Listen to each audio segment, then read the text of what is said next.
दर्शनों की संख्या कितनी है? आस्तिक दर्शनों की 6 है ना। और इस बात का ध्यान रखना कि दर्शनों में पारस्परिक विरोध नहीं है, सभी दर्शन शास्त्र एक दूसरे के पूरक हैं। जैसे प्रमाण को समझने के लिए न्याय शास्त्र की अपेक्षा है ना, और कर्म कांड को समझने के लिए पूर्व मीमांसा की अपेक्षा है। ऐसे ही साधना की पद्धति को, अंतरंग साधना की पद्धति को ठीक ठीक समझने के लिए योग शास्त्र की अपेक्षा है। कोई विरोध नहीं है, जैसा कि आजकल पढ़ाया जाता है ये जो है ये न्याय शास्त्र अच्छा नहीं है, योग शास्त्र अच्छा नहीं है, ये अच्छा नहीं है, ऐसा कुछ भी नहीं है। ये सभी जो लोग कहते हैं सभी आधुनिक विचारधारा के लोग हैं। सर्वज्ञ महर्षि कभी भी ऐसी विरोधी बातों को नहीं लिखते थे, ध्यान रखना। हाँ, तो योग दर्शन देखेंगे कि योग सूत्रकार कौन है? पतंजलि है। योग सूत्रकार पतंजलि है और उस पर भाष्य का नाम है व्यास भाष्य। अब व्यास कौन है? दयानंद तो वेद व्यास को ही इस भाष्य का कर्ता मानते हैं। यदि इस भाष्य के कर्ता वेद व्यास हैं तब तो निश्चित है कि महाभाष्यकार पतंजलि से योग सूत्रकार पतंजलि भिन्न व्यक्ति है। और यदि महाभाष्यकार को ही योग सूत्र का प्रणेता माना जाए तब तो व्यास कोई दूसरे व्यक्ति हैं, है ना। व्यास दूसरे व्यक्ति हैं। व्यास एक नहीं है, अष्टाविंशति 28वें व्यास हुए हैं। पुराणों के अनुसार 28 व्यास हुए हैं। तो जो विस्तार करता है ना उसको क्या कहते हैं? व्यास कहते हैं। हाँ, उपाधि है व्यास। जो व्यास नाम से जिनकी सर्वाधिक प्रसिद्धि है उनका नाम है श्री कृष्ण द्वैपायन, है ना। श्री कृष्ण द्वैपायन नाम है, व्यास से उपाधि है। तो जैसे वेद एक ही था, वेद नाम ही था, तो वेद व्यास ने देखा कि आगे चल करके लोग बहुत मंद मति वाले होंगे, समग्र वेद का अध्ययन नहीं कर सकेंगे, तो उसके 4 विभाग कर दिया। अब उन्होंने सोचा कि लोग ऐसे हैं कि एक वेद को भी पूर्ण अध्ययन नहीं कर सकेंगे, तो उसका शाखा विभाग कर दिया उन्होंने, है ना।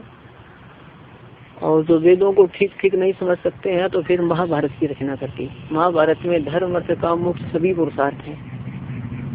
श्रीमद् भागवत की रचना कर दी, ब्रह्मसूत्र की रचना कर दी। तो मतलब क्या है कि सनातन वैदिक धर्म पर जितना उपकार वेद व्यास का है इतना किसी का नहीं है। तभी कहते हैं व्यासस्य उच्छिष्टम जगत सर्वम, संपूर्ण जगत व्यास जी का उच्छिष्ट है। कि जो कोई भी व्यक्ति कुछ कहता है व्यास जी ने सब पहले से ही कह दिया, ऐसा माना जाता है। तो अब यदि योग सूत्रकार महाभाष्यकार पतंजलि हैं तो व्यास को ये भिन्न व्यक्ति हैं।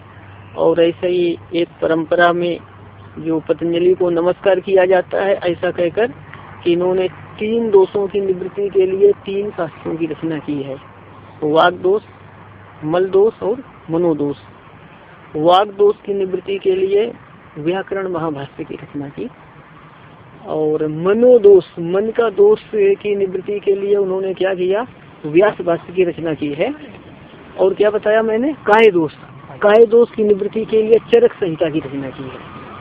चरक संहिता की रचना की है, वो पतंजलि की ही रचना है वो, है ना। अब यह है कि उपदेशक कोई होता है, कभी लेखक कोई होता है। जैसे कि विष्णु पुराण है ना, विष्णु पुराण का प्रवक्ता कौन है? पराशर है। नहीं, हाँ, पराशर प्रवक्ता है और स्रोत, और वो मतलब क्या है? पराशर और मैत्रेय का संवाद है, और लेकिन लिपिबद्ध करने वाले कौन है? वेद व्यास है। तो ऐसे ही चरक संहिता जो है पतंजलि कृत मानी जाती है। तो ऐसा है। और महाभारत शांति पर्व में आता है हिरण्य गर्भो योगस्य वक्ता, कि हिरण्य गर्भ भगवान ही योग शास्त्र के वक्ता है, ऐसा महाभारत के शांति पर्व में आता है। और ऐसा ही योगी याज्ञवल्क्य की स्मृति में भी है। तो सृष्टि के आरंभ में भगवान योग शास्त्र का उपदेश करते हैं, और तो पतंजलि क्या है? उसको सूत्रबद्ध करने वाले हैं। जो योग की विचारधाराएं हैं, योग की जो विषय वस्तु है, तो पतंजलि ने उसको क्या किया है? सूत्रबद्ध सुंदर ढंग से सन्निवेश कर दिया है। अब ये ध्यान रखना कि जितने षड दर्शनों के उपलब्ध भाष्यों में योग सूत्र का भाष्य सबसे प्राचीन है। भले ही ये व्यास वेद व्यास न हो, पर इसका भाष्य सभी भाष्यों से प्राचीन है। और योग सूत्र के भाष्य के पश्चात में अन्य सभी भाष्यों में प्राचीन है न्याय दर्शन का वात्स्यायन भाष्य। न्याय दर्शन का वात्स्यायन भाष्य भी ईसा पूर्व में ही लिखा गया है और उस वात्स्यायन भाष्य में यह व्यास भाष्य उद्धृत है। 1-2-6 न्याय सूत्र के वात्स्यायन भाष्य में 3-13 व्यास भाष्य की पंक्तियां उद्धृत की गई हैं। तो इससे यह स्पष्ट सिद्ध है कि वात्स्यायन भाष्य से भी प्राचीन कौन है? ये योग दर्शन का भाष्य है। जब क्या हुआ, बाद में चल करके शास्त्रीय वैदिक ग्रंथों के अध्ययन की परंपरा शिथिल हो गई, प्रक्रिया ग्रंथों का अधिक लेखन हुआ, तब फिर ज्यादा दोषारोपण एक दूसरे में शुरू हो गया। ये शास्त्र अच्छा नहीं, ये अच्छा नहीं, ऐसा है ना। तो ऐसा कुछ भी नहीं है, सभी एक दूसरे के पूरक हैं। और व्यास भाष्य है और व्यास भाष्य पर बहुत सी टीकाएं हैं। वाचस्पति मिश्र की तत्व वैसारदी है और विज्ञान भिक्षु की योग वार्षिक टीका, व्यास भाष्य पर दोनों की ही टीकाएं हैं। और एक भास्वती टीका है व्यास भाष्य पर। तो भास्वती टीकाकार स्वयं योगी हैं और सांख्य योग की परंपरा के अनुसार ही उन्होंने साधना करके साक्षात्कार किया। अभी गत शताब्दी में ही हुए हैं और ये बंगाली थे। ये भास्वतीकार का नाम था स्वामी हरिहरानंद आरण्य। तो बिहार के गया जिला में रह करके ये साधना करते थे। 40 वर्ष तक एक ही गुहा में रह करके इन्होंने गंभीर साधना की है। मतलब योग की परंपरा से ही उन्होंने साधना करके तत्व का साक्षात्कार किया है। तो उन्होंने भास्वती टीका लिखी व्यास भाष्य की। और बांग्ला में उन्होंने एक टीका लिखी थी ज्योतिष्मती। और ज्योतिष्मती टीका का हिंदी अनुवाद डॉक्टर रामशंकर भट्टाचार्य कृत है और मोतीलाल बनारसी दास के यहाँ से हिंदी में प्रकाशित है वो। और डॉक्टर रामशंकर भट्टाचार्य उनके शिष्य थे, अभी कुछ ही वर्ष पहले मरे हैं। संपूर्णानंद विश्वविद्यालय में अध्यापक थे और वो बहुत अच्छी तरीके से सांख्य योग शास्त्र पढ़ाते थे, लोगों को ध्यान करना भी सिखाते थे। इंसाइक्लोपीडिया ऑफ क्या है, इंसाइक्लोपीडिया ऑफ फिलॉसफी में सांख्य योग सेक्शन का वो लेखक है। बहुत बड़े विद्वान थे और बहुत बड़े साधक भी थे, स्वयं साधना भी कराते थे वो लोगों को। और वो हरिहरानंद आरण्य के शिष्य थे। तो मतलब क्या है, जो सांख्य योग की परंपरा से जिसने साक्षात्कार किया है, उस परंपरा से जिसने साधना की है, उसका ही अधिक अधिकार इस शास्त्र पर होता है। क्योंकि योग शास्त्र तो अनुभूति शास्त्र है ना, ये तर्क वितर्क का शास्त्र नहीं है, खंडन मंडन का, अनुभूति का शास्त्र है। आपने सुना होगा एक तमिलनाडु में एक हुए हैं सदाशिवेंद्र ब्रह्मेंद्र सरस्वती, उन्होंने वाचस्पति की बहुत आलोचना की है। उन्होंने बहुत आलोचना की है उन्होंने वाचस्पति मिश्र की। वो ब्रह्मसूत्र वृत्ति भी उनकी है। और वो तो नग्न रहते थे, नग्न रहते थे, वस्त्र धारण नहीं करते थे, देहाध्यास उनको नहीं रहता था। ऐसे ही चले जा रहे थे, एक राजभवन की ओर पहुंच गए। द्वारपाल ने मना किया, वो उनकी वाय वृत्ति थी नहीं, कौन सुनता है, उधर ही चले गए। द्वारपाल ने सोचा ये बहुत उद्दंड व्यक्ति है, उसका काट दिया, हाथ काट दिया। तो हस्तच्छेदन होने पर भी वो उसी प्रकार चलते रहे।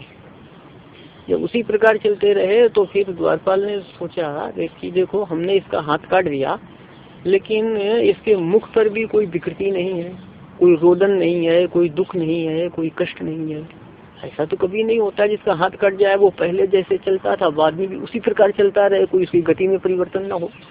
कोई महापुरुष होगा, उसको ऐसे दौड़ करके गया, वो जो काटा था हाथ यहाँ से वो उधर ले गया तो उनका चिपक गया, उनके चिपक अपने आप ठीक हो गया। वो सोचा बड़े भारी योगी थे।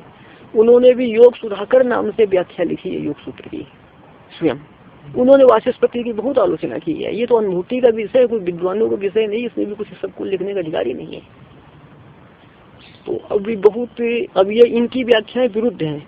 विज्ञान भिक्षु और वाचस्पति मिश्र का बहुत जगह दोनों का विरोधाभास है। ये कुछ कहता है, उसके विरुद्ध ये कहता है। वो कहीं कहीं बता दिया जाएगा, क्योंकि हमको तो व्यास भाष्य पढ़ाना है, टीकाएं नहीं पढ़ानी है ना। व्यास भाष्य अपने में परिपूर्ण है, तो कहीं कहीं मतभेद दोनों का बता दिया जाएगा। वैसे ही है कि विज्ञान भिक्षु तो योग परंपरा का है, योग परंपरा का अवश्य है। और ब्रह्मसूत्र पर भी व्याख्या है, विज्ञानामृत भाष्य है इनका, विज्ञान भिक्षु का। और आपने नाम सुना होगा, एक भोजराज हुए हैं ना, राजा भोज, उनकी भी योग सूत्र पर वृत्ति है, राजमार्टन वृत्ति कहते हैं उसको, अच्छी वृत्ति है। सरस्वती कंठावरण है, व्याकरण ग्रंथ उनका ही है। बहुत बड़े योगी थे वो, योग शास्त्र पर उन्होंने लिखा है। और गीता प्रेस से एक योग सूत्र पर व्याख्या निकली है, क्या नाम, पातंजल योग प्रदीप नाम से निकला है गीता प्रेस से। ये भी अच्छी व्याख्या है। इसका जो लेखक है ना वो स्वयं योग की परंपरा से ही तत्व का साक्षात्कार किया है, बहुत बड़े योगी थे। इसमें सोम तीर्थ का चित्र दिया हुआ है, उनका तो पूरा जीवन साधना में ही चला गया, व्यवहार में कभी रहे नहीं। उनके शिष्य ओमानंद तीर्थ ने लिखी है, वो भी मौन थे, 1 घंटे मौन खोल करके उसको लिखा है उन्होंने। बाकी बड़े उच्च कोटि के साधक ये लोग थे, इस योग की परंपरा के ये लोग है ये। और ये जो चित्र दिया है ना, ये भी बहुत बड़े योगी हैं। हाँ मतलब ये बहुत बड़े योगी थे, क्या नाम, सियाराम, बहुत बड़े योगी थे ये। तो ये पातंजल योग प्रदीप भी अच्छा है, मतलब अनुभव करने वाले जो है ये महापुरुषों का लिखा हुआ है। तो अब देखेंगे अपना व्यास भाष्य आरंभ करते हैं। तो वाचस्पति विद्वान तो है ही, कहीं कहीं अच्छी व्याख्या अवश्य है उनकी, उसमें संदेह नहीं है। और उन्होंने क्या किया, खींच सांस वाचस्पति ने बहुत ज्यादा की है, तो व्यास भाष्य से विपरीत भी कर दिया है विद्वता के बल पर। तो ये है आपका, वैसे पुस्तक जो है सभी पुस्तकें अच्छी हैं, भास्वती टीका ये है, इसमें भास्वती व्यास भाष्य है, भास्वती है, वाचस्पति मिश्र की तत्व सारदी है, और विज्ञान भिक्षु का योग वार्तिक भी है इसमें। और भास्वती कार की एक पीछे भी एक व्याख्या दी हुई है इसमें, योग कारिका पीछे भी एक दे रखी है, ये देखेंगे। तो ये जो पातंजल योग दर्शन है ये पतंजलि विरचित है। और पतंजलि क्या है कि योग की विषय वस्तु को सूत्रबद्ध करने वाले हैं। और इस पातंजल योग दर्शन में कितने 4 पाद हैं, समाधि पाद, साधन पाद, विभूति पाद और कैवल्य पाद, ऐसे 4 पाद हैं। 4 पाद में प्रथम पाद क्या है, समाधि पाद है। हाँ, तो प्रथम समाधि पाद है, तत्र समाधि पाद प्रथम। और इसका प्रथम सूत्र है अथ योगानुशासनम, अथ योगानुशासनम है। अब इसका भाष्य देखेंगे। अथ इति अयम अधिकारार्थः, अथ योगानुशासनम इस सूत्र में आया हुआ अथ यह पद अधिकार अर्थ वाला है। अधिकारार्थ का क्या अर्थ हुआ, अधिकार अर्थ वाला है। अथ यह पद अधिकार अर्थ वाला है, मतलब अथ इस पद का क्या अर्थ हुआ, अधिकार। योगानुशासनम का अर्थ है योग शास्त्र, योगानुशासन का क्या अर्थ है, हाँ मतलब भी इसका अर्थ हुआ कि ये अधिकृतम योग शास्त्रम, की यहाँ से योग शास्त्र अधिकृत होता है। अधिकृत होता है अर्थात आरंभ होता है, अधिकृत होता है अर्थात हाँ, तो मतलब भी अर्थ का अर्थ है अधिकृता, अधिकृता अर्थात आरब्धा, कि यहाँ से योग शास्त्र क्या होता है, आरंभ होता है। लट लकार कहना चाहिए, आरब्धा भूतकाल है ना, कि यहाँ से योग शास्त्र आरंभ होता है ना, आरब्धा, हाँ आरंभ होता है। वो क्या है, वर्तमान समीपे, वर्तमान वध हुआ लगाया है ना, तो कह सकते हैं आरब्धा। एक इसी तरह से भूत के लिए भी एक सूत्र वहाँ है पास में, वर्तमान समीपे वर्तमान वधुआ, की वर्तमान के समीप भविष्य में विकल्प से वर्तमान होता है ना, तो वर्तमान के समीप भूत में भी ऐसा विकल्प से वर्तमान बताया है। तो इसका अर्थ हो गया कि योग शास्त्र अधिकृत होता है अथवा योग शास्त्र का आरंभ होता है। अधिकार का क्या अर्थ है यहाँ, आरंभ, योग शास्त्र का आरंभ किया जाता है। ध्यान देंगे जो षड दर्शन के सूत्र हैं उसमें न्याय दर्शन को छोड़ करके सभी दर्शनों का आरंभ अथ तत् से होता है। अथातो धर्म जिज्ञासा पूर्व मीमांसा है, अथातो ब्रह्म जिज्ञासा उत्तर मीमांसा है। अथ त्रिविध दुखा अत्यंत निवृत्ति, अथ त्रिविध दुखा अत्यंत निवृत्ति ही। इस प्रकार से जो है ना ये सांख्य सूत्र का आरंभ होता है। तो सांख्य सूत्र भी अथ से आरंभ हुआ है, योग सूत्र भी अथ से आरंभ हुआ है। और अथातो धर्मम व्याख्या श्यामः, अथातो धर्मम व्याख्या श्यामः, इस प्रकार वैशेषिक सूत्र का आरंभ होता है। और प्रमाण प्रमेय प्रयोजन से न्याय सूत्र आरंभ होता है। तो जब सूत्रों के आरंभ का क्रम है क्या, सबसे पहले अथ लिखना। इसीलिए कुछ विद्वानों का मत है कि पाणिनि अष्टाध्यायी का प्रथम सूत्र है अथ शब्दानुशासनम, ऐसा किसी का मत है। और कुछ विद्वानों का कहना है कि अथ शब्दानुशासनम ये पाणिनि सूत्र नहीं है, ये क्या है महाभाष्यकार का वचन है कि महाभाष्य में अथ शब्दानुशासनम लिखा होता है।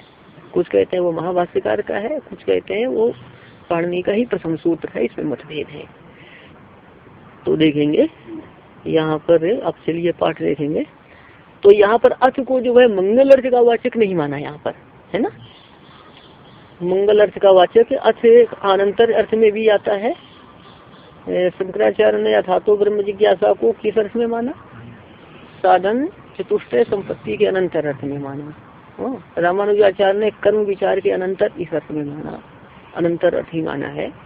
अच्छा, अथ शब्द मंगलार्थक भी होता है ना, ओंकार शब्दस्या वेतो ब्रह्मणा पुरा कंठम लित्वा विनयातो तस्मान मांगलिका उभौ। तो यहाँ मंगलार्थक नहीं माना गया बल्कि अधिकारार्थक माना गया। और अधिकारार्थक होने पर भी इसकी जो है ना ये मंगल अर्थ यहाँ पर ध्वनित हो रहा है, मंगल अर्थ अभिव्यक्त हो रहा है। जैसे कि देखेंगे यदि कोई व्यक्ति यात्रा का आरंभ करता है तो वहाँ उदकपूर्ण घट यदि सम्मुख दिखाई दे तो क्या होता है, मंगल, है ना। उदकपूर्ण घट, जल से भरा हुआ घट सामने आ जाए तो मंगल होता है। यद्यपि वो व्यक्ति अपने प्रयोजन निवृत्ति के लिए, अपनी पिपासा निवृत्ति के लिए वो लेकर के जा रहा है उदकपूर्ण घट को, तो वो किसी के मंगल के लिए तो नहीं ले जा रहा है, उसका प्रयोजन भिन्न है, लेकिन फिर भी यदि किसी पथिक के समक्ष आता है तो मंगल हो जाता है। वैसे ही भले ही ये अधिकार अर्थ में है, लेकिन नीमान उदक कुमवत ये मंगल अर्थ यहाँ पर अभिव्यक्त हो जाता है ना। मंगल अर्थ में न होने पर भी मंगल अर्थ यहाँ पर हो जाता है, ध्यान रखना। तो अथ इति अयम अधिकारार्थ, अथ या शब्द अधिकार अर्थ वाला है, या कहीं अथ या शब्द अधिकार अर्थ में है, तो क्या अर्थ हो जाएगा। योगानुशासनम का क्या अर्थ है, योग शास्त्र। योग शास्त्र का, योग शास्त्र अधिकृत होता है, लगाइए योगानुशासनम शास्त्रम अधिकृतम विदितव्यम। योगानुशासनम शास्त्रम, योगानुशासन नामक शास्त्र है। अनुशासन का अर्थ भी शास्त्र होता है, ध्यान रखना। अनुशासन का क्या अर्थ होता है, हाँ, योगानुशासन रूप शास्त्र। योगानुशासनम शास्त्रम, तो शास्त्रम कर्ज कर लेना योग शास्त्रम। शास्त्रम कर्ज क्या करेंगे कि योगानुशासन नामक योग शास्त्र, योगानुशासन नाम वाला योग शास्त्र को अधिकृत जानना चाहिए। योगानुशासन नाम वाले योग शास्त्र को अधिकृत जानना चाहिए, या योग शास्त्र का अधिकार जानना चाहिए, ऐसा लग जाएगा। योग शास्त्र का अधिकार जानना चाहिए। और यहाँ पर योगा का अर्थ क्या है, समाधि। युद्ध समाधो व युजिर योगे, दो धातु में है ना, तो युद्ध समाधो धातु से घय प्रत्यय करके क्या बनता है, योगा। भाव में घय करेंगे, युद्ध क्या बताया हमने, युद्ध समाधो धातु से भाव में घय प्रत्यय करने पर क्या बनता है, योगा। तो योगा का क्या अर्थ होता है, समाधि। योग का अर्थ है समाधि। अब देखेंगे, अब समाधि चित्त, चित्त है ना, तो समाधि को आगे बताते हैं क्या है, साचा सार्वभौम, सार्वभौम चित्तस्य धर्म, सार्वभौमा चित्तस्य धर्म, चा सह चित्तस्य सार्वभौमा धर्म। और यहाँ पर सा से लेंगे जो समाधि पूर्व में आया है ना, और वो समाधि चित्त का सार्वभौम धर्म है। चित्त का कैसा धर्म है, चित्त का सार्वभौम धर्म है, मतलब सर्वभूमिषु भवा, चित्त की सभी भूमियों में होने वाला धर्म है। भूमि का अर्थ अवस्था, चित्त की सभी अवस्थाओं में होने वाला धर्म कौन है, समाधि। तो समाधि किसका धर्म हुआ, चित्त का। समाधि धर्म हुआ चित्त का, और चित्त की किन भूमियों में होने वाला, सभी भूमियों में होने वाला। क्या सह चित्त से सार्वभौमा धर्म, और वह समाधि चित्त की सभी भूमियों में होने वाला धर्म है, चित्त की सभी अवस्थाओं में होने वाला धर्म है। तो ध्यान देना, तो धर्म सा से किसको लिया है, हाँ, समाधि किसका धर्म है, चित्त का। और कैसा धर्म है, सार्वभौम धर्म है। तो चित्त की भूमिया बता रहे हैं, चित्त की भूमि कौन कौन है, तो बताते हैं क्षिप्तम मूढ़म विक्षिप्तम एकाग्रम निरुद्धम इति चित्त भूमया। क्षिप्त, मूढ़, विक्षिप्त, एकाग्र और निरुद्ध, ये 5 चित्त की भूमियां हैं। चित्त की भूमियां कौन कौन हो गई, क्षिप्त, मूढ़, विक्षिप्त, एकाग्र और निरुद्ध, ये 5 चित्त की भूमियां हैं। किसी ये लोगों के पास है, ये योग वार्तिक व्याख्या है, योग वार्तिक में थोड़ा सरलता से समझाया इनको है, तो योग वार्तिक में देख लो, नहीं तो फिर लिखा दूंगा। योग वार्तिक में देख लो, जिसके बाद में लिख लेना। जिसके पास योग वार्तिक नहीं हो तो थोड़ा सरलता से समझा दिया है योग वार्तिक व्याख्यान में। ये पृष्ठ संख्या 8 देखेंगे। 8 पृष्ठ संख्या में वार्तिकम लिखा है नीचे, तो वहाँ जो नीचे का अनुच्छेद है, पैराग्राफ नीचे का है, उसमें देखेंगे क्षिप्तम मिला। रजसा विशेष एवं वृत्तिमत, रजोगुण के कारण विषयों में ही, रजोगुण रजसा है ना, मतलब रजोगुण के कारण विषयों में ही वृत्ति वाली, या विषयों में ही, क्या कहूँ मैं, रजोगुण के कारण विषयों में ही वर्तमान रहने वाली, रजोगुण के कारण विषयों में ही विद्यमान रहने वाली चित्त की भूमि क्षिप्त कही जाती है। विशेष रूप एवं वृत्तिमत, मतलब विषयों में ही विद्यमान रहने वाली, विषयों में ही विद्यमान रहने वाली कौन? हाँ नहीं, एक मिनट, ये किसकी भूमिया कही गई थी? चित्त की। तो ऐसा लगाना, रजोगुण के कारण विषयों में ही जिसकी वृत्ति रहती है, किसकी? चित्त की। तो रजोगुण के कारण विषयों में ही जिसकी वृत्ति रहती है, ऐसी वृत्ति वाले चित्त को कहेंगे क्षिप्त। ठीक है। विषयों में वृत्ति क्यों रहती है? रजोगुण के कारण विषयों में ही जिसकी वृत्ति रहती है, ऐसे वृत्ति वाले चित्त को कहते हैं क्षिप्त। हाँ, विषयों में ही आकर्षण ज्यादा बना रहे तो समझना रजोगुण है। अच्छा, फिर ये क्या हो गई आपकी चित्त की कौन सी भूमि? क्षिप्त। क्षिप्त भूमि क्षिप्त हो गई ना। 5 भूमियों के नाम बता सकते हैं? कौन कौन? हाँ, तो इसका अनुवाद ऐसा करेंगे, रजोगुण के कारण चित्त में ही, रजोगुण के कारण विषयों में ही लगी रहने वाली चित्त की भूमि क्षिप्त है। अनुवाद कैसे करेंगे? रजोगुण के कारण विषयों में ही व्यावृत रहने वाली या विषयों में ही लगी रहने वाली चित्त की अवस्था, रजोगुण के कारण विषयों में ही लगी रहने वाली चित्त की अवस्था को क्षिप्त भूमि कहते हैं। रजोगुण के कारण विषयों में ही लगी रहने वाली चित्त की अवस्था को क्षिप्त भूमि कहते हैं। ऐसा अनुवाद करना। तो एक भूमि क्षिप्त हो गई, दूसरी भूमि क्या है? मूड। मूड देखेंगे तमसा, तमोगुण के कारण निद्रा आदि दोषों में ही लगी रहने वाली चित्त की अवस्था मूड भूमि है। निद्रा, आलस्य, प्रमाद है, क्या होगा? तमोगुण के कारण निद्रा आदि में ही लगी रहने वाली चित्त की अवस्था मूड भूमि है। चित्त की अवस्था क्या है? मूड भूमि है। अब क्षिप्त मूड के बाद क्या आया है? विक्षिप्त। विक्षिप्त देखेंगे, क्षिप्ताद विशिष्टम विक्षिप्तम, क्षिप्त से विशिष्ट है, मतलब क्षिप्त की अपेक्षा ये श्रेष्ठ है। क्षिप्त की अपेक्षा ये क्या है? हाँ, क्षिप्त से विशिष्ट है, क्षिप्त की अपेक्षा ये उत्तम है विक्षिप्त। तो इसको बताते हैं सत्वाधिक्यन, सत्व गुण की अधिकता के कारण समाधि को प्राप्त होने पर भी,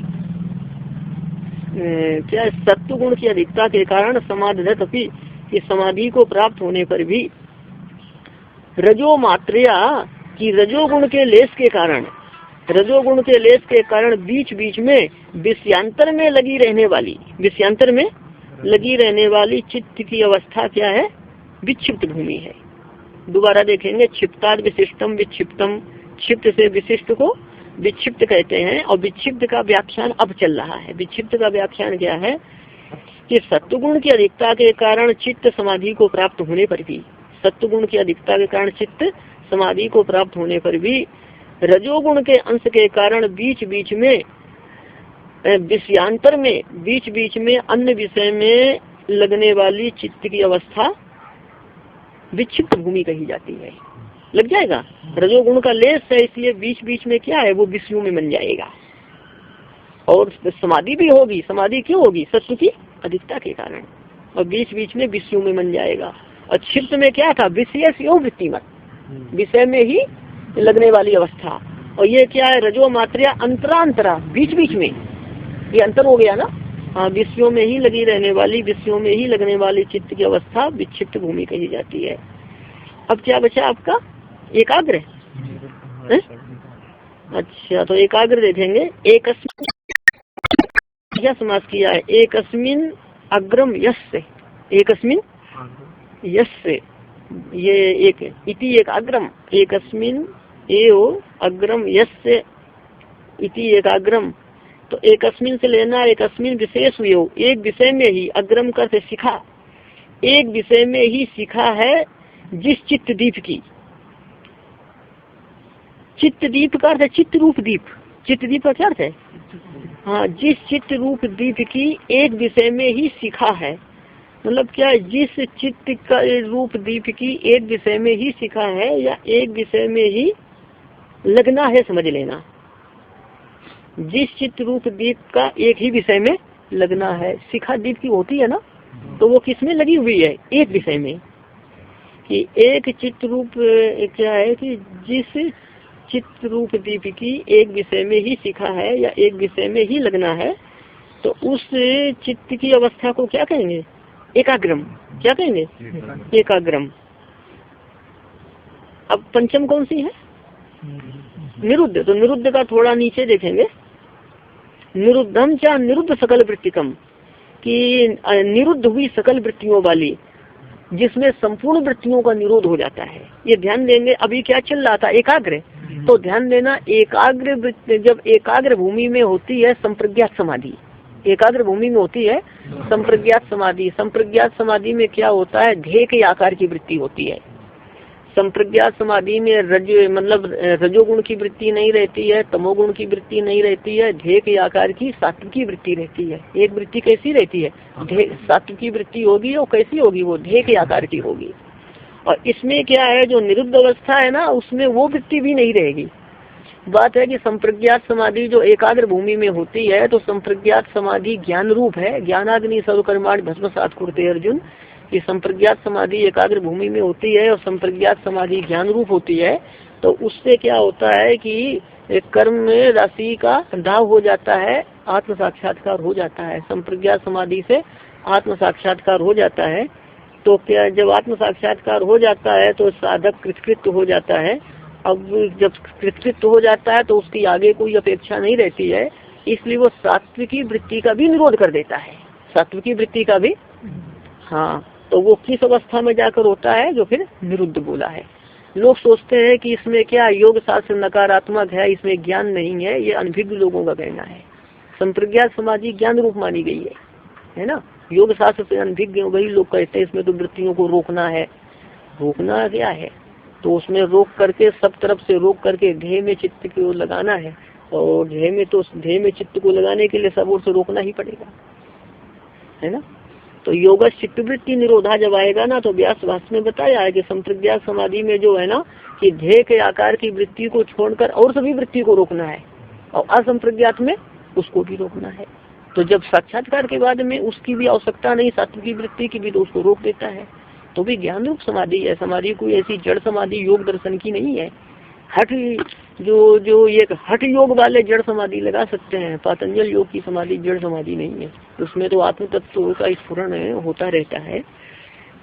और योग के बिना किसी का काम नहीं चलता है ना। योग भक्ति वाले और ज्ञान मार्गी, भक्ति मार्गी दोनों ही योग की उपेक्षा करते हैं, ये अच्छी बात नहीं है ना। कारण के बिना कार्य होता नहीं है। अब वेदांत में, शंकर वेदांत में क्या है, साधन चतुष्टय में समदम आता है ना। तो समदम योग हो गया कि नहीं हो गया? तो फिर कैसे हुआ? शंकराचार्य ने जो पर काया परिवर्तन किया, योग विद्या ही थी। हालांकि पर काया प्रवेश का कोई भगवत प्राप्ति में उपयोग नहीं, पर वो महान योगी थे तो सिद्ध होता ही है। और समदम जो योग के अंग है, तो ये योग ही तो हो नहीं। समदम किसके अंग है? अनुबंध चतुष्टय। मतलब क्या है कि साधन चतुष्टय संपन्न व्यक्ति वेदांत श्रवण का अधिकारी है। तो साधन हो गया, यम नियम पूरा आ गया, यम नियम पूरा आ गया। अब जैसे कि मीरा है, संत तुकाराम जी हैं, गुरु नानक हैं, जिनके जीवन में नहीं देखा गया कि आरंभ से योगाभ्यास किया है, तो पूर्व जन्मों में सभी लोग करके आए थे, है ना। तो सबकी बहुत जरूरत है।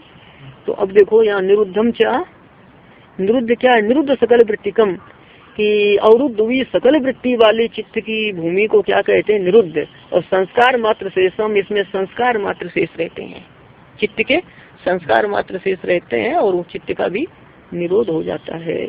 और इसी ग्रंथ में सब ये विस्तार से आपको मिलेगा। ठीक है। अब आइए सब विस्तार से इसी ग्रंथ में ये विषय आपको मिलेगा।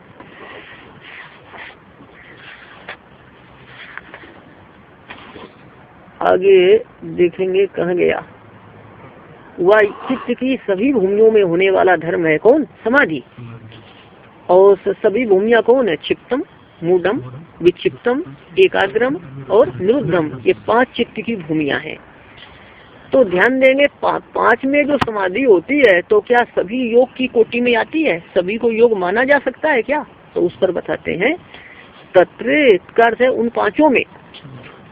विक्षिप्त चेतसी की विक्षिप्त चित्त में होने वाली, विक्षिप्त चित्त में होने वाली कौन? समाधि।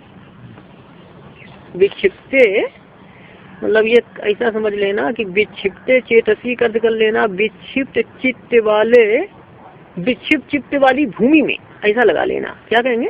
विक्षिप्त चित्त वाली भूमि। हाँ, विक्षिप्त चित्त वाली भूमि में विक्षेप के कारण उपसर्जन हुई समाधि या विक्षेप के कारण गौण हुई समाधि। जब चित्त के विक्षिप्त होने पर यदि किसी की समाधि हो गई, समाधि का अर्थ एकाग्रता, यदि कुछ एकाग्रता हो गई, अब चित्त तो विक्षिप्त ही है, तो क्या है कि वो समाधि सदा रहेगी? तो समाधि कैसी हो जाएगी? गौण। कि विक्षिप्त चित्त में होने वाली विक्षेप के कारण गौण हुई समाधि या विक्षेप के कारण खंडित होने वाली समाधि।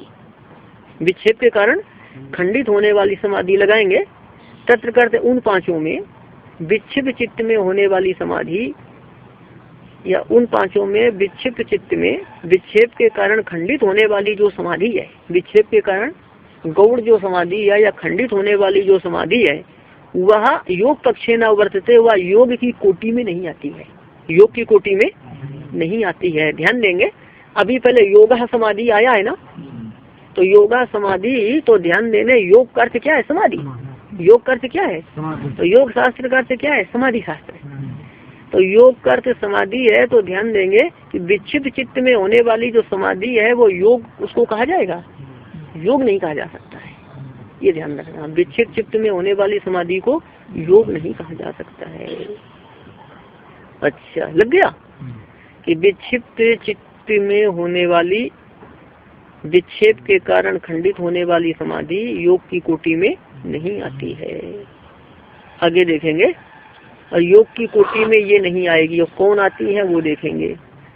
यस क्या? यह तू एकाग्र, यस तू एकाग्र है ना, यह तू एकाग्रे चेतसी सद्भूतम अर्थम प्रद्योतयति क्षणोति च क्लेशान कर्म बंधनानि श्लथयति निरोधम अभिमुखम करोति सह संप्रज्ञातो योगा इत्याख्यायते। देखेंगे यह तू एकाग्रे चेतसी सद्भूतम अर्थम प्रद्योतयति। यह तू एकाग्रे चेतसी, किंतु एकाग्र चित्त में होने वाली, किसमें होने वाली? एकाग्र चित्त। एकाग्र चित्त ये चतुर्थ भूमि बताई है ना। हाँ, किंतु एकाग्र चित्त में होने वाली, यह अर्थ है यह जो समाधि, यह से क्या लेना? समाधि। तू एकाग्र चेतसी, किंतु एकाग्र चित्त में होने वाली जो समाधि सद्भूतम अर्थम प्रद्योतिथि। सद्भूतम अर्थम का अर्थ है कि परमार्थ ध्येय का अर्थम से लेना यहाँ पर विषय या ध्येय, और सद्भूतम का अर्थ है सत्य या परमार्थ वास्तविक। कि किंतु एकाग्र चित्त में होने वाली सत्य, एकाग्र चित्त में होने वाली यह जो समाधि परमार्थ ध्येय का साक्षात्कार कराती है। परमार्थ ध्येय का साक्षात्कार कराती है। प्रद्योतयति का अर्थ है साक्षात्कार्यति। प्रद्योतयति का क्या अर्थ है? साक्षात्कार्यति। किंतु एकाग्र चित्त में होने वाली जो समाधि परमार्थ ध्येय का साक्षात्कार कराती है। सद्भूतम का अर्थ है परमार्थम सत्यम, कि अर्थम से लेना ध्येयम, ये परमार्थ ध्येय का साक्षात्कार कराती है। लग जाएगी तुमकी। किंतु एकाग्र चित्त में होने वाली जो समाधि परमार्थ ध्येय का साक्षात्कार कराती है। परमार्थ ध्येय का साक्षात्कार कौन कराती है? एकाग्र चित्त में होने वाली तो समाधि साक्षात्कार करा रही है, सीधी बात है। समाधि में योग में साक्षात्कार नहीं है कहना फालतू बात है। अब ध्यान देना और क्या है? क्षणोति क्या क्लेशान, क्या क्लेशान क्षणोति और क्लेशों को क्षीण करती है। क्लेश कौन है? योग सूत्र में आएगा अविद्या, अस्मिता, राग, द्वेष और अभिनिवेश। तो ये क्या है कि इन क्लेशों को धीरे धीरे वो क्षीण करती है। इन क्लेशों को क्या करती है? वो क्षीण करती है। ध्यान देंगे, एकाग्र चित्त में होने वाली समाधि ज्ञान रूप है, साक्षात्कार कराती है ना। एकाग्र चित्त में होने वाली समाधि कैसी है? हाँ, वो ज्ञान रूप समाधि है वो। संप्रज्ञात समाधि या ज्ञान रूप है। क्या क्लेशान क्षिणोती, और क्लेशों को क्षीण करती है। कर्म बंधनानी श्रथयति, और कर्म बंधन को शिथिल करती है। कर्म बंधन से लेना है कर्म संस्कार की, कर्म संस्कारों को शिथिल करती है। कर्म संस्कारों को शिथिल करती है मतलब उनको क्या करती है? दग्ध बीज कर देती है। जो बीज अग्नि से दग्ध हो जाते हैं वो अंकुरोत्पादन में समर्थ हो सकते हैं। तो जो कर्म संस्कार क्या है कि दग्ध बीज हो जाते हैं तो आगे वो अपना फल दे पाएंगे? हाँ, पूर्ण पाप रूप वो कोई भी फल, मतलब कर्म संस्कार जो पूर्ण पाप रूप कर्म संस्कार हैं वो अच्छी बुरी योनियों में जन्म रूप कोई भी फल नहीं दे सकते हैं। तो कर्म बंधन को शिथिल करती है मतलब दग्ध बीज करती है। कौन? एकाग्र चित्त में होने वाली समाधि के सभी कार्य बताए जा रहे हैं। निरोधम अभिमुखम करोति, निरोध को अभिमुख करती है मतलब असंप्रज्ञात समाधि को सामने लाती है। क्या कहेंगे? असंप्रज्ञात समाधि को सामने लाती है। संप्रज्ञात समाधि के पश्चात असंप्रज्ञात समाधि होती है। ये संप्रज्ञात वो निरोधम का क्या अर्थ है? असंप्रज्ञात समाधि की असंप्रज्ञात समाधि को सामने लाती है, असंप्रज्ञात समाधि को सामने करती है। तो असंप्रज्ञात समाधि होगी कि कैसे? चित्त में, निरुद्ध चित्त में। और उसके पहले जो एकाग्र चित्त में होने वाली समाधि है वो क्या है? असंप्रज्ञात समाधि को सामने करती है या सामने लाती है। साहस से लेना है वह समाधि। कौन? एकाग्र चित्त में होने वाली वह समाधि संप्रज्ञात योग इस नाम से कही जाती है। किस नाम से कही जाती है? हाँ, संप्रज्ञात योग इस नाम से कही जाती है। संप्रज्ञात योग जो है ना ये ज्ञान रूप है, ध्यान रखना, ज्ञानात्मक है। कैसी है ये? हाँ, वो संप्रज्ञात योग इस नाम से कही जाती है समाधि। अच्छा, अब देखेंगे साचा वितर्कानुगता, वो देखेंगे जो संप्रज्ञात योग है ना उसके संप्रज्ञात योग के भेद है। क्या सास लेना संप्रज्ञात योग या संप्रज्ञात समाधि, और वह संप्रज्ञात योग वितर्कानुगत, विचारानुगत, आनंदानुगत और अस्मिता अनुगत इन भेदों वाला है। इति उपरिष्टात् प्रवदिष्यामा, ऐसा आगे कथन करेंगे। और वो संप्रज्ञात योग वितर्कानुगत, विचारानुगत, आनंदानुगत और अस्मितानुगत इन चार वेदों वाला है, ऐसा आगे कहेंगे, है ना। सर्ववृत्ति निरोधे तू असंप्रज्ञाता समाधि, तू सर्ववृत्ति निरोधे, किंतु सभी वृत्तियों का निरोध होने पर असंप्रज्ञात समाधि होती है। सभी वृत्तियों का निरोध होने पर क्या होती है? और अब पहले किसको कहा गया? तो इसमें कौन सी वृत्ति रहती है? ध्येय के आकार की। राजस तामस वृत्तियों का निरोध होगा और चित्त की सात्विकी वृत्ति ध्येय के आकार की रहती है। ठीक है, ये क्या है? साक्षात्कारात्मक है ये समाधि। अच्छा, ध्यान देंगे अथ योगानुशासनम, तो योग का अर्थ क्या बताया गया? समाधि। योगी का अर्थ है समाधि, तो योग का अर्थ हो गया समाधि। तो योग के अंग कितने? 8। उसका अष्टम अंग कौन है? समाधि। योग का अर्थ समाधि है। योग के 8 अंग, अष्टम अंग हुआ समाधि। तो समाधि अंगी भी है, समाधि अंग भी है। तो अंग समाधि अंगी समाधि दोनों एक होगी कि भिन्न होगी? भिन्न होगी। जो अष्टम अंग समाधि है वो क्या है? वो तो इसका साधन बनेगी ना, योग का या समाधि का साधन बनेगी, तो भिन्न भिन्न हो जाएगा ना। इस बात को ध्यान रखना, इसका पूरा ध्यान रखना। लेकिन जो योग शास्त्र है ना, तो यहाँ पर जो योग शास्त्र आरंभ होता है, तो योग शास्त्र जो आरंभ होता है तो ये अंगी योग मतलब समग्र योग शास्त्र आरंभ होता है अथवा या अंग का वर्णन किया जाएगा यहाँ? अष्टम अंग का तो वर्णन नहीं किया जाएगा ना, नहीं किया जाएगा। हाँ, ये इस बात का ध्यान रखना। इसमें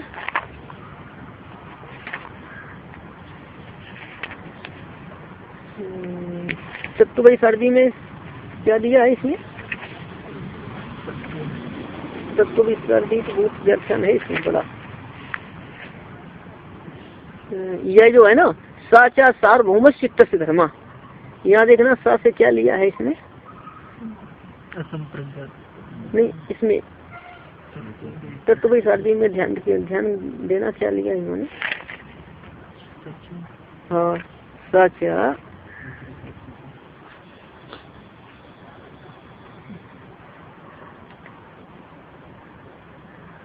हाँ देखो इस 7वें पेज पर दिया है।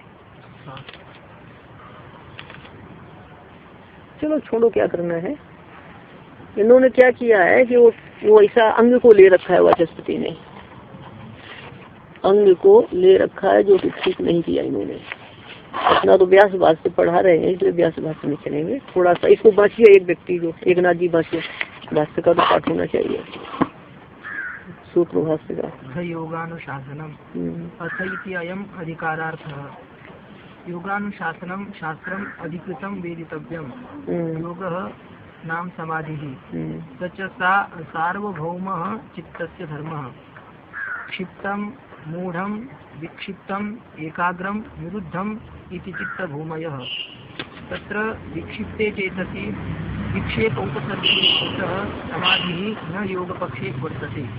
यस्तु एकाग्रे चेतसि तद्भूतम् अर्थं प्रद्योतयति, क्षिणोति च क्लेशान्, कर्मबन्धनानि श्लथयति, निरोधम् अभिमुखं करोति, स संप्रज्ञातो योगः इति आख्यायते। स च वितर्गानुगतः, विचारानुगतः, आनन्दानुगतः, अस्मितानुगतः इति उपरिष्टात् प्रवेदयिष्यामः। सर्ववृत्ति निरोधे तु असंप्रज्ञातः समाधि। थोड़ा और देखो, अच्छी तरह तैयार कीजिए, नहीं लगे तो पूछ लेना है ना। पंक्ति अच्छी तरह, व्यास भाष्य की कोई पंक्तियां बहुत ज्यादा गंभीर हैं, क्लिष्ट भी हैं, आगे आएंगे। अच्छा लगाइए। तो इसमें क्या हुआ, अथ योगानुशासनम, योग शास्त्र अधिकृत होता है अथवा योग शास्त्र आरंभ होता है, ऐसा सूत्र का अर्थ हो गया। आगे क्या भाष्य, तस्य लक्षणा अभित्सया इदम सूत्रम प्रवर्तते। तस्य से क्या है कि द्विविध योग का, संप्रज्ञात योग और असंप्रज्ञात योग है, संप्रज्ञात योग और असंप्रज्ञात योग। तो तस्य मतलब दोनों प्रकार के योग का लक्षण कहने की इच्छा से तस्य से लेना है द्विविध योग से। तस्य से क्या लेना है, दोनों प्रकार का योग कौन, संप्रज्ञात योग किस भूमि में होता है, एकाग्र, और असंप्रज्ञात निरुद्ध। तो दो भूमियों में होने वाली समाधि योग की कोटि में आती है, और पहले की तीन भूमियों में यदि कभी एकाग्रता हो जाए, कभी कुछ समाधि हो जाए, तो योग की कोटि में नहीं आती, वही ध्यान रखना। तो द्विविध योग का लक्षण कहने की इच्छा से अभित्सया इदम सूत्रम प्रवर्तते, या सूत्र विवृत होता है। तो सूत्र देखेंगे तो योग का लक्षण बताते हैं, योग चित्त वृत्ति निरोधा, योग चित्त वृत्ति निरोधा, चित्त की वृत्तियों का निरोध योग है। चित्त की वृत्तियों का निरोध क्या है, योग है। चित्त का मतलब है अंतःकरण, है ना। और वृत्तियां सभी किसकी होती हैं, अंतःकरण की। अंतःकरण की विषयाकार वृत्तियां सुसुप्ति को छोड़कर जागृत स्वप्न में हमेशा चलती ही रहती हैं, कुछ न कुछ। योग शास्त्र के अनुसार तो सुसुप्ति भी वृत्ति है। यही योग दर्शन का दूसरे शास्त्रों से बड़ा विलक्षण है, सुसुप्ति को भी वृत्ति मानता है। सुसुप्ति को भी नहीं रोकेंगे, खूब सोते रहेंगे, तो साधना क्या होगी। साधना तो जब उसको भी रोक दो, तो चित्त की वृत्ति को रोकना है तो निद्रा को भी, प्रमाण विपर्य विकल्प निद्रा स्मृति ये सब वृत्ति है ना, तो निद्रा को भी रोकने की बात आती, तभी तो साधना पूर्ण बनेगी। अच्छा, तो ये चित्त की वृत्तियों का निरोध योग है। तो संप्रज्ञात समाधि में ध्येय के आकार की वृत्ति होगी, उसका निरोध नहीं होगा। असंप्रज्ञात में उसका भी निरोध हो जाएगा। अब भी ध्यान देंगे, चित्त की वृत्तियों का निरोध है, पर चित्त वृत्ति निरोधा का है ना, चित्त सर्ववृत्ति निरोधा का है क्या। यदि क्या योग से सर्वचित्त वृत्ति निरोधा कहते, तब क्या है कि सभी चित्त वृत्तियों का निरोध किसमें होता है, असंप्रज्ञात में। यदि योग सर्वचित्त वृत्ति निरोधा ऐसा कहते, तब तो केवल असंप्रज्ञात योग का ही ग्रहण होता। तो सर्व शब्द नहीं लगाया है, इसलिए यहाँ पर संप्रज्ञात का भी ग्रहण होता है ना। मतलब ध्येय की आकार की वृत्ति को छोड़ करके अन्य सभी वृत्तियों, ध्येय के आकार की वृत्ति को छोड़कर अन्य वृत्तियों का निरोध हो जाता है। यही इसमें आया है भाष्य में, सर्व शब्दाग्रहणात् संप्रज्ञातो अपि योगा इति आख्यायते। कि देखना सूत्र में जो है ना, सर्व शब्द का ग्रहण नहीं किया है ना, तो सूत्र में सर्व शब्द का ग्रहण न होने से, सूत्र में सर्व शब्द का ग्रहण न होने से संप्रज्ञात समाधि भी योग है ऐसा कहा जाता है। संप्रज्ञात समाधि भी योग है ऐसा कहा जाता है। लग जाएगी पंक्ति। सूत्र में सर्व शब्द का आग्रहणात है ना, सूत्र में सर्व शब्द का ग्रहण न होने से संप्रज्ञात समाधि भी योग है ऐसा कहा जाता है। ऐसा कहा जाता है किसके द्वारा कहा जाता है, किससे कहा जाता है? सूत्र में सर्व शब्द का ग्रहण न होने से यह कहा जाता है। मतलब सर्व शब्द का ग्रहण न होने से यह कहा जाता है। शब्दता की अर्थता, अर्थता कहा जाता है ना। शब्द तो ऐसा नहीं है ना। एक मिनट, सर्व शब्द का ग्रहण न होने से यह कहा जाता है, क्या कहा जाता है कि संप्रज्ञात समाधि भी योग है। शब्दता ही कहा जाएगा फिर, क्योंकि चित्त वृत्ति निरोध है ना। क्या है? वृत्ति निरोध है, और संप्रज्ञात में भी वृत्ति निरोध है, तो शब्दता ही कह दिया, समझ लेना। सर्व शब्द न कहने से शब्दता ही कह दिया है। चित्त वृत्ति निरोध, और चित्त वृत्तियों का निरोध तो संप्रज्ञात में भी है, तो शब्दता ही ले लेना आप यहाँ। इस सूत्र में सर्व शब्द का ग्रहण न होने से यह कहा जाता है कि संप्रज्ञात समाधि भी योग है। अब चित्त जो है ना, ये सब कुछ क्या है कि त्रिगुणात्मिका प्रकृति का कार्य है। आत्मा को छोड़कर सब त्रिगुणात्मिका प्रकृति का कार्य है, इसलिए सब कैसा है? त्रिगुणात्मक है। चित्त भी कैसा है? त्रिगुणात्मक है। तो वही बताते हैं, चित्तम ही प्रख्या प्रवृत्ति स्थितिशीलत्वा त्रिगुणम ही चित्तम, मतलब चित्त कैसा है? त्रिगुणम, त्रिगुणम करते त्रिगुणात्मकम, चित्त है त्रिगुणात्मक। अब ध्यान देना, सत्वगुण का स्वभाव क्या है? प्रकाश करना। रजोगुण का कार्य स्वभाव क्या है? नहीं, चित्त। सत्वगुण का कार्य क्या है? प्रकाश। रजोगुण का कार्य क्या है? प्रवृत्ति। और तमोगुण का कार्य क्या है? निवृत्ति, स्थिति। तो वही बताते हैं, प्रख्या करते प्रकाश। स्थिति स्वभाव होने के कारण, शील करते स्वभाव, प्रख्याशीलत्वात्, प्रवृत्तिशीलत्वात् और स्थितिशीलत्वात्, है ना। प्रकाश स्वभाव होने के कारण चित्त को क्या कहेंगे? सत्वगुण वाला। प्रकाश स्वभाव होने के कारण चित्त को क्या कहेंगे? और प्रवृत्ति स्वभाव होने के कारण, और निवृत्ति स्वभाव होने के कारण, तो वही है। शील का अन्वय तीनों के साथ लगाएंगे। चित्त प्रकाश, प्रवृत्ति और स्थिति स्वभाव वाला होने के कारण त्रिगुणात्मक है। त्रिगुणात्मक है यहाँ पर ही एव अर्थ में ले लेंगे। किस अर्थ में लेंगे? चित्त प्रकाश, प्रवृत्ति और स्थिति स्वभाव वाला होने के कारण त्रिगुणात्मक है। अब इसी को बताते हैं, चित्त को ही प्रख्या रूपम ही, यहाँ प्रख्या अर्थ क्या होगा? प्रकाश हो जाएगा, है प्रकाश हो जाएगा। या तो प्रकाश ज्ञान एक ही है ना, तो इसका अर्थ कर देंगे कि प्रकाश स्वभाव वाला या ज्ञान स्वभाव वाला। ज्ञान स्वभाव वाला चित्त सत्व। चित्त सत्व का अर्थ है कि सत्वगुण की प्रधानता वाला चित्त। चित्त सत्वम का क्या अर्थ है? सत्वगुण की प्रधानता वाला चित्त। सत्वगुण की ये ज्ञान स्वभाव वाला, ज्ञान करने के स्वभाव वाला या प्रकाश करने के स्वभाव वाला सत्व। चित्त सत्वम का अर्थ क्या बोला मैंने? सत्वगुण की प्रधानता वाला चित्त। सत्वगुण की प्रधानता वाला चित्त कैसा है? वो प्रकाश करने के स्वभाव वाला, है ना। प्रकाश करने के स्वभाव वाला सत्व की प्रधानता वाला चित्त रज और तम से संश्लिष्ट होकर, या रज और तम से संबद्ध होकर, रज और तम से संबद्ध होकर, मतलब जब रज और तम बढ़ जाएगा ना, तो रज और तम से बढ़ करके, रज और तम से संबद्ध होकर के ऐश्वर्य विषय प्रियम भवती, सांसारिक ऐश्वर्य तथा विषयों में प्रियता वाला होता है। सांसारिक विषय, सांसारिक ऐश्वर्य तथा शब्दादि विषयों में प्रियता वाला होता है। सांसारिक ऐश्वर्य और शब्दादि विषय में प्रीति होती है, ये कर देना। किसकी प्रीति होती है? चित्त की। दोबारा देखना, ही अर्थ यहाँ भी एव है। प्रकाश करने के स्वभाव वाला सत्वगुण की प्रधानता वाला चित्त ही, या प्रकाश करने के स्वभाव वाला चित्त सत्व ही, ही का एव है। चित्त सत्व ही रज और तम से संबद्ध होकर सांसारिक ऐश्वर्य और शब्दादि विषयों में प्रीति करने वाला होता है। ऐश्वर्य से क्या लेना है? सांसारिक ऐश्वर्य। और विषय से क्या लेना है? शब्दादि विषय। शब्दादि विषयों में प्रीति करने वाला होता है। तो इसके द्वारा जो है ये क्षिप्त भूमि कही गई, ये ध्यान रखना। कौन सी भूमि? क्षिप्त भूमि। तो क्षिप्त भूमि होने पर क्या होता है कि सांसारिक ऐश्वर्य और विषयों में प्रीति होती है। भाष्यकार ने यहाँ से क्षिप्त भूमि का वर्णन किया, ध्यान रखना। किसका वर्णन है ये? हाँ, क्षिप्त भूमि का।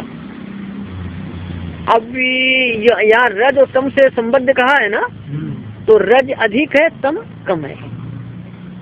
कि तम अधिक हो जाएगा तो निद्रा हो जाएगी, आलस हो जाएगा, मूड भूमि हो जाएगी।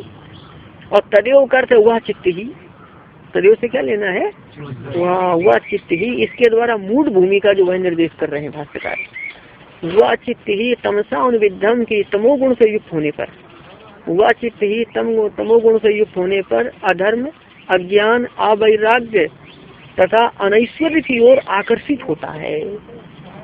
उपगम भगवती का अर्थ है यहाँ पर मग्न होता है या आकर्षित होता है। तदेव करते वही चित्त तमोगुण से युक्त होने पर अधर्म, अज्ञान, अवैराग्य, अधर्म, अज्ञान, अवैराग्य और अनैश्वर्य की ओर आकर्षित होता है। मतलब उसको धर्म में भी रुचि नहीं, ज्ञान में भी रुचि नहीं, वैराग्य में भी नहीं, ऐश्वर्य में नहीं, तो ये क्या है कि चित्त की मूड भूमि है ना, जिसमें तमोगुण ज्यादा बढ़ता है। ऐसा। ओम पूर्णमदः पूर्णमिदं पूर्णात् पूर्णमुदच्यते पूर्णस्य पूर्णमादाय पूर्णमेवावशिष्यते। ओम शांति।